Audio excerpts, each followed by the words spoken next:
반갑습니다. 천국 순례자들을 위한 성경 강해, 오늘은 제 6번째 시간이 되겠습니다.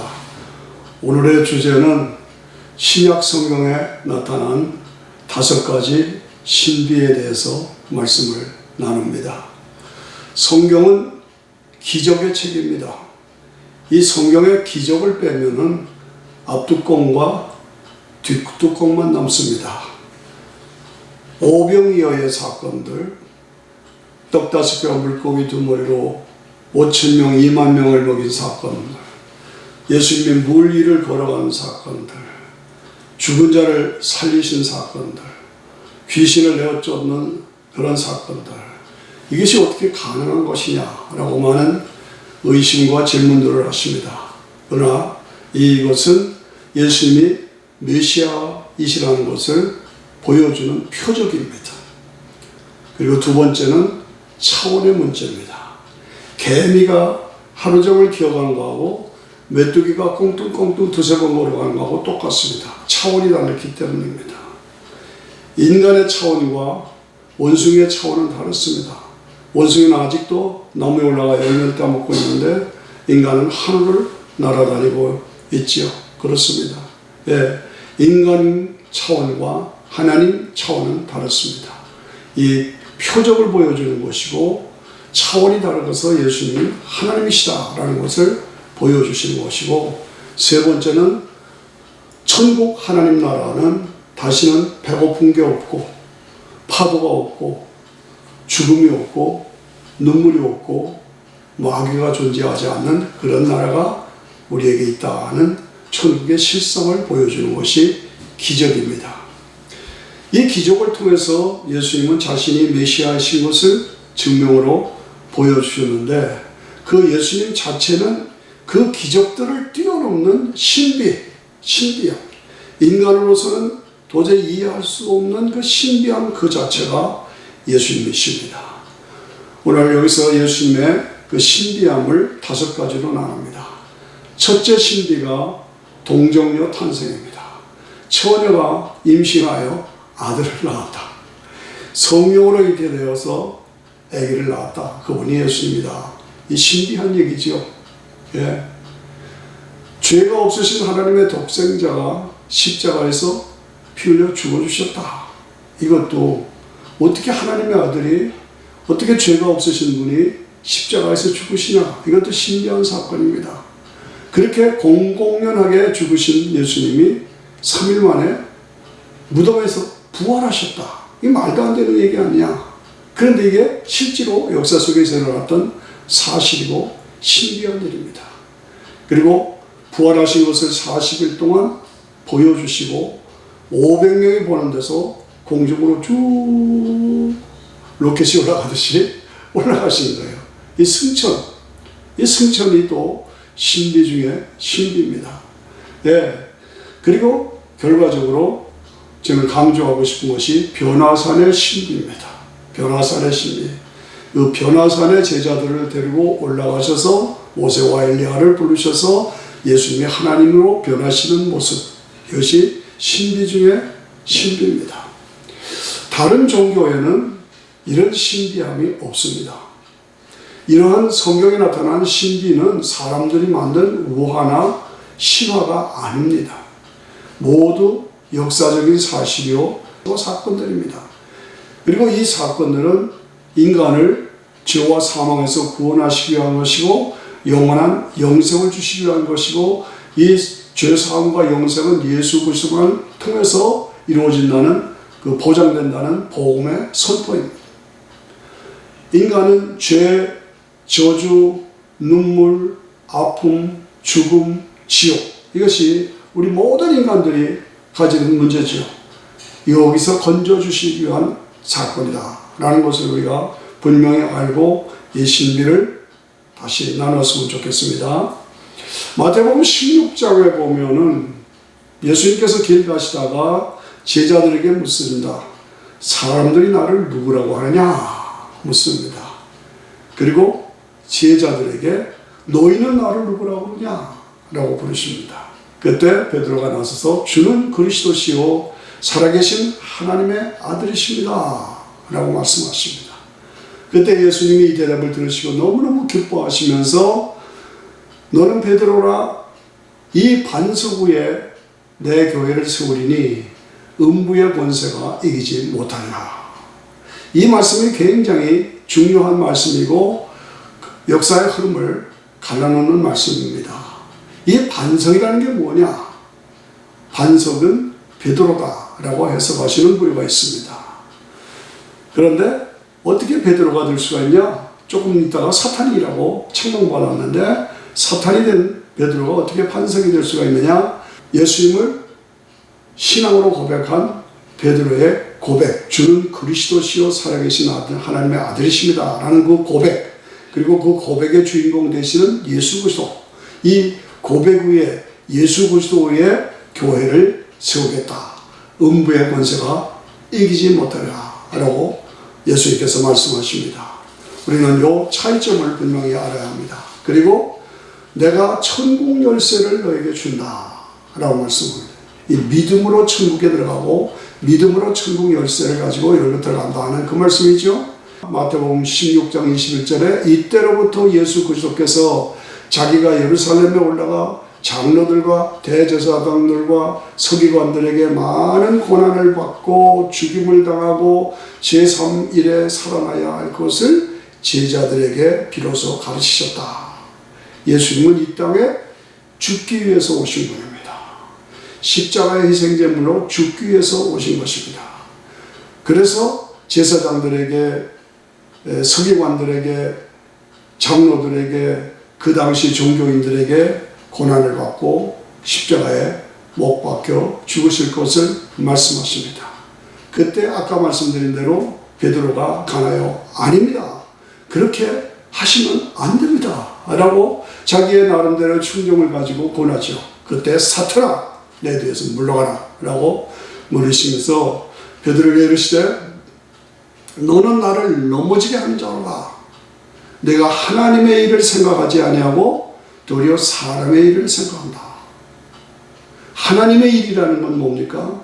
하나님의 독생자가 결국 이 땅에 오셔서 십자가에서 죽으시고 부활하셔서 인간을 구원하시기 위한 것, 죄와 사망과 저주와 죽음에서 구원하시기 위한 것이 하나님의 일입니다. 이 하나님의 일을 위해서 내가 왔다 이겁니다. 그리고 나는 그 길을 가야 되고 그 사명을 감당해야 된다고 말이죠. 그런데 너는 왜 세상적인 것만, 인간적인 것만 생각하느냐고 책망하십니다. 예. 그리고 24절에 보니까 나를 따라오려거든, 아무든지 누구든지 나를 따라오려거든 자기를 부인하고 자기 십자가를 지고 나를 쫓아오게 하시라 라고 말씀합니다. 자기 십자가는 뭡니까? 이 나를 위해서 고난당하신 예수 그리스도의 그 십자가의 복음, 이것을 내가 믿고 구원받았으면 내가 이 십자가를 증거하기 위해서, 믿음을 지키기 위해서, 영혼을 구원하기 위해서 고난을 받고 시련을 받고 핍박을 받아도 감당하면서 예수님을 쫓아가야 한다는 그런 말씀입니다. 25절에 보니까 누구든지 제 목숨을 구원하고자 하면 잃을 것이요 누구든지 나를 위하여 제 목숨을 잃으면 찾으리라. 그렇습니다. 내가 이 땅에서 내 목숨을 구하기 위해서 이 땅에 속한 자로 살면 그거 잃어버린다. 그러나 하늘에 속한 자로 주님의 사명을 위한 자로 살면 결국은 목숨을 구한다. 이것이죠. 그래서 사람이 만일 온 천하를 얻고도 제 목숨을 잃으면 무엇이 유익하겠느냐? 온 천하를 다 얻었어도 제 목숨을 잃으면 무엇을 잃겠냐? 여기서 제 목숨을 잃는다는 건 죽는 것, 거기서 더 나가서 지옥에 들어간다면, 천국에 들어가지 못하고 영원한 지옥에 들어가서 고통당한다면 무슨 유익이 있겠느냐 이거죠.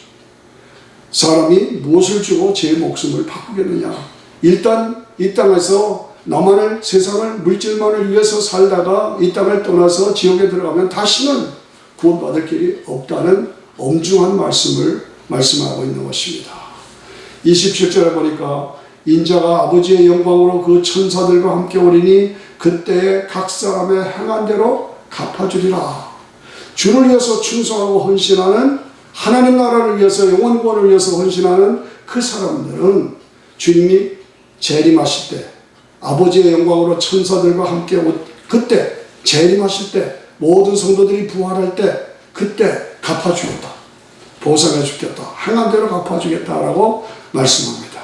그리고 16장 마태복음 16장 마지막에 가서 말씀이 대단합니다. 뭐냐?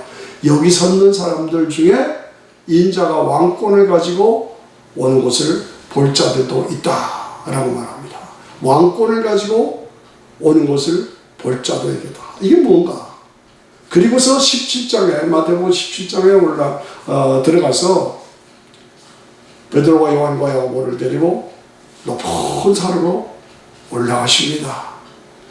그래서 거기서 예수님이 하나님의 영광으로 변화되십니다. 변형되십니다. 이것이야말로 신비 중의 신비요. 이것이 변화산의 사건입니다. 신약 성경에 나오는 가장 신비한 사건은 결국은 변화산의 사건입니다. 변화산이라는 것은 결국 뭡니까? 천국, 예수님을 중심으로 한 천국이 우리에게 준비되어 있다. 하나님 나라가 우리에게 준비되어 있다는 그 실상을 보여주시는 것입니다. 예수님이 하나님이심을 보여주시는 것입니다. 그렇습니다. 신비 중에 신비, 아까 말씀드린 대로 동정녀 탕생도 신비고 십자가도 신비고 부활도 신비고 승천도 신비지만 이 모든 신비를 종합하고 신비가 이루어진 그 이유가 뭐냐, 그 결론이 뭐냐? 변화산의 영광입니다. 이 변화산을 보여주기 위해서 또 변화산을 우리에게 천국을 하나님 나라를 성도들에게 주시기 위해서 이 모든 사건이 이루어진 것이고 그것이 바로 신비라는 것입니다.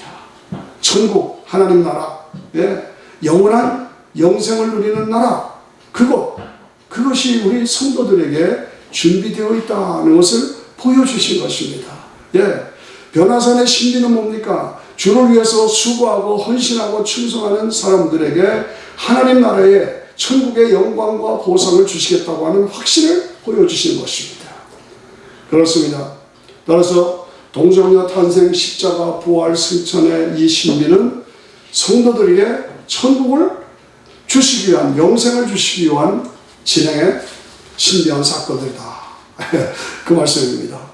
자, 이 신비 중에서 첫째 신비가 동정녀 탄생의 신비입니다.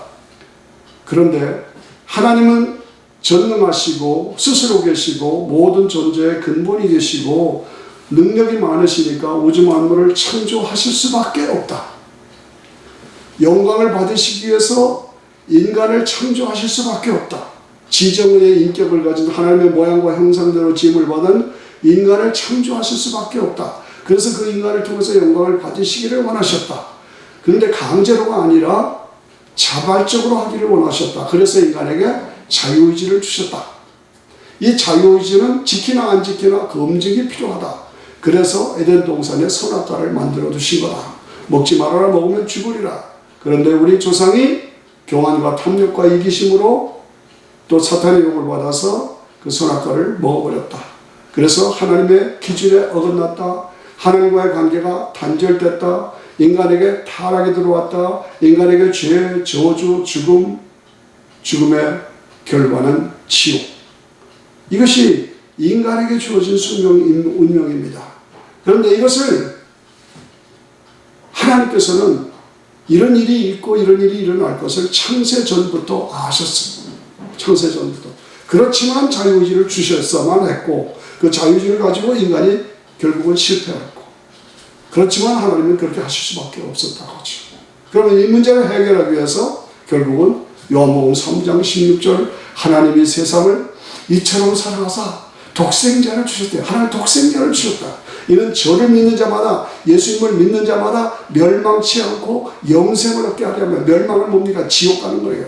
지옥 가지 않고 영원한 천국의 영생을 주시기 위해서 이 땅에 오셨다.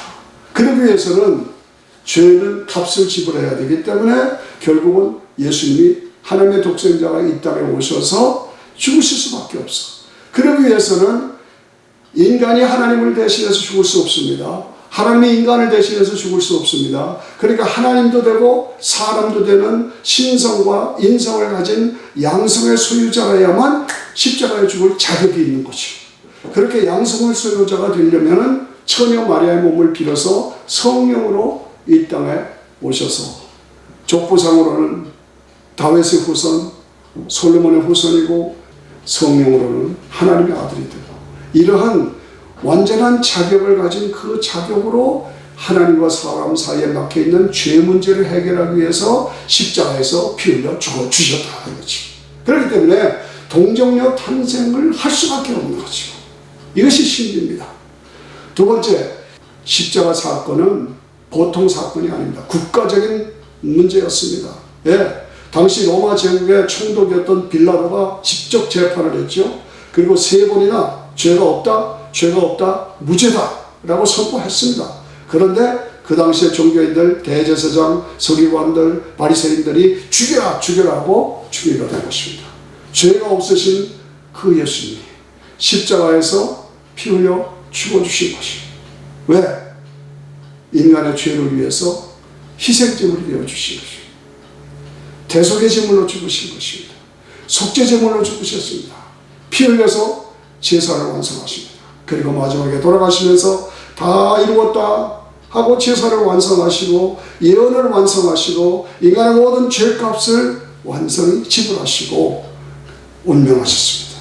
그때 성전 휘장이 쫙 찢어졌지요. 위에서 아래로 하나님이 갈라놓으신 거예요. 그래서 누구나 다 직접 예수 그리스도의 보혈을 통해서 은총의 보호자 앞으로 나아갈 수 있게 담대하게 당당하게 나아갈 수 있게 만들어주죠. 참 신비한 사건입니다. 참 신비한 사건입니다. 그렇습니다. 그래서 돌아가신 예수님이 3일 만에 부활하셨습니다. 이 부활은 기독교 신앙의 핵심입니다. 신비 중의 신비의 사건이지만 기독교 신앙의 핵심입니다. 부활하심으로 예수님이 하나님의 독생자인 것이 증명됐습니다. 부활하심으로 하나님의 독생자가 인간의 죄를 위해서 죽으셨다는 것이 증명되었습니다. 복음이 증명된 겁니다. 부활하심으로 예수님은 하나님도 되고 사람도 되는 신성과 인성을 함께 가지신 분이라는 것이 증명됐어요. 동정녀 탄생은 증명이 됐어요. 부활하심으로 누구든지 예수님을 믿기만 하면 죄사함과 구원을 받는다는 은혜의 복음이 증명됐습니다.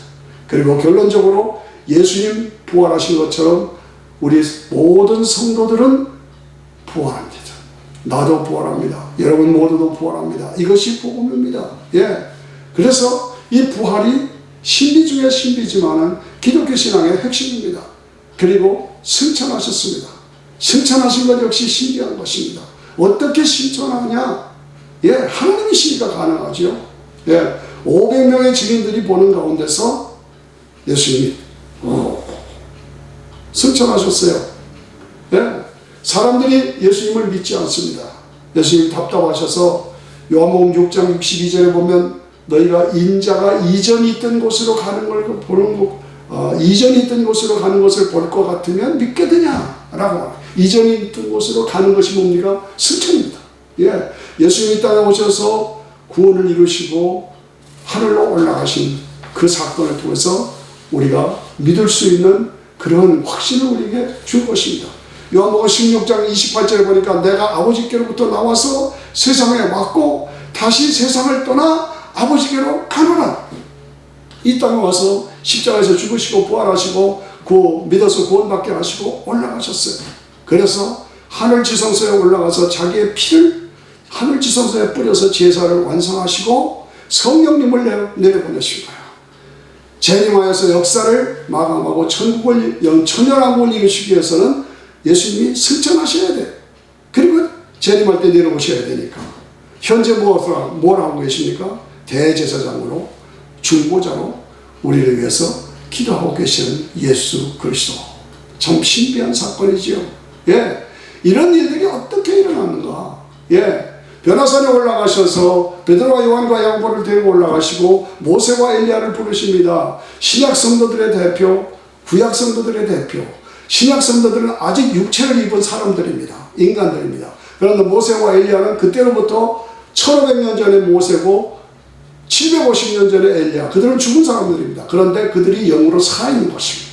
그래서 구약 성도들의 대표 영으로 살아있는 그들을 끌어내고 신약 성도들의 대표를 끌어내서 변화산에서 예수님이 하나님으로 변하시면서 신구약의 성도들과 함께 천국의 영광을 누리고 있는 것을 보여주는 거예요. 이것이 이것이 변화산의 사건, 우리를 위한 사건입니다. 그렇습니다. 그렇습니다. 하나님 나라의 실상을 이 땅에서 보여주시고 가신 것입니다. 그러니까 너무 좋으니까 여기가 좋사오니 천막 세 곳을 짓고 우리가 여기 살겠습니다. 예, 그렇습니다. 모든 신비의 결국은 변화산입니다. 어떤 분들은 인간이 죽으면 잔다고 말합니다. 아닙니다. 수면설 아닙니다. 인간이 죽으면 영혼이 코카콜라 기운이 빠지는 것처럼 소멸된다고, 영혼은 소멸된다고 말합니다. 아닙니다. 잘못된 겁니다. 인간은 천국도 아니고 지옥도 아닌 연옥에 들어가 있다가 예불을 드리면 연옥에서 천국으로 옮겨진다고, 잘못된 겁니다. 그런데 빠지면 안 됩니다. 너는 나를 누구라 하느냐? 주님이 부르십니다. 너는 나를 따르기 위해서는 자기 십자가를 지고 나를 따르라고 말씀하십니다. 내가 너에게 보상을 주겠다고 말씀하십니다. 그렇습니다. 나는 무엇을 위하여 살고 어떻게 살고 있는가? 결국 인생의 삶은 예수 믿고 구원받아야 하는 것입니다. 성도의 삶은 씨름입니다. 믿음을 지키기 위한 씨름입니다. 그리고 사명을 전하기 위한, 사명을 감당하기 위한 씨름이요. 믿음을 지키기 위한 씨름, 믿음을 전하기 위한 씨름. 그래서 우리 천국 순례자들은 이 씨름과 싸움에서 승리해야 하는 것입니다. 저는 호랑나비를 좋아합니다. 호랑나비의 기초는 뭡니까? 벌레였잖아요. 그 벌레가 풀 뜯어먹고 이슬 뜯어먹던 벌레가 호랑나비가 됩니다. 그런데 벌레도 호랑나비의 영광을 누리는데 한차 우리 인간이 이 땅에서 살다 죽으면 끝이다. 아닙니다. 우리에게도 호랑나비와 같이 영광의 그 하나님 나라에 가서 참 말할 수 없는 기쁨과 영원한 환희를 누리는 그 나라가 우리에게 준비되어 있다는 것입니다. 성경의 흐름은 다른 거 아닙니다. 믿음 그리고 영생입니다. 이 땅에서 10년, 20년, 30년 더 잘 살다고 하나님이 예비하신 구원과 영생을 무시하거나 배척하거나 거절하는 것은 가장 어리석은 삶입니다. 끝까지 믿음을 지켜서 영생을 누리며 하나님이 주신 멸류관을 받는 우리의 삶이 되어야 되지 않겠습니까?